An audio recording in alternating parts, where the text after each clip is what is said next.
Начинается коллегия с доклада исполняющего обязанности министра Руслана Белхароева. 2023 был сложным, но успешным для ведомства. Реализация национального проекта «Демография», проведение спортивно-массовых мероприятий, вовлечение жителей республики в спорт. Встреча проходит в формате вопрос-ответ. Есть федеральный закон доп. Образования. По этому закону регламент там идет. Сайт должен быть в рабочем состоянии, свои нормы там, свои требования. Деятельность надо указывать, материальную, техническую базу надо указывать. В рамках регионального проекта «Спорт. Норма жизни» создаются физкультурно-спортивные учреждения в сельских поселениях, приобретается спортивное оборудование и инвентарь, а также реконструируются спортплощадки и не только. 25-го сейчас у нас будет открытие ФОКа в городе Сунжи, бассейном у нас. А вообще сколько занимающихся именно спортом в нашей республике? У нас в этом году 46%, получается 186 тысяч населения. И я думаю, каждый год мы растем. Хотя в 2022 году этот показатель составлял 38%.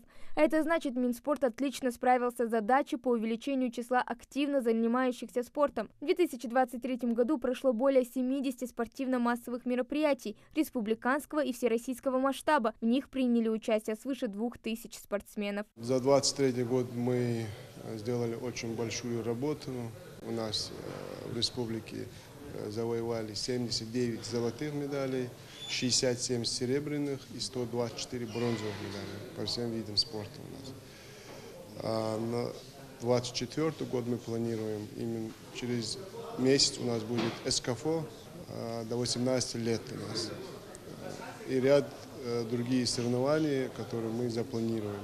Дзюдо, борьба, бокс. Наравне с этими популярными в регионе видами спорта прорывается и регби. Первая секция была создана в 2019 году. Сейчас в регионе 4 команды – детские и взрослые. Спортсмены практически ежедневно проводят активные тренировки и показывают достойные результаты. В прошлом году из 3 кубков Академии регби Юг, это по ЮФО и СКФО, из 3 кубков мы 2 кубка привезли домой, а на 3-м заняли 2-е место.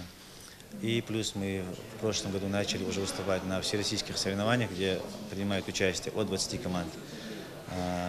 Ездили в Саранск, город Саранск, там у нас проходил Поволжский овал, где принимали участие 24 команды, мы там заняли 4-е место.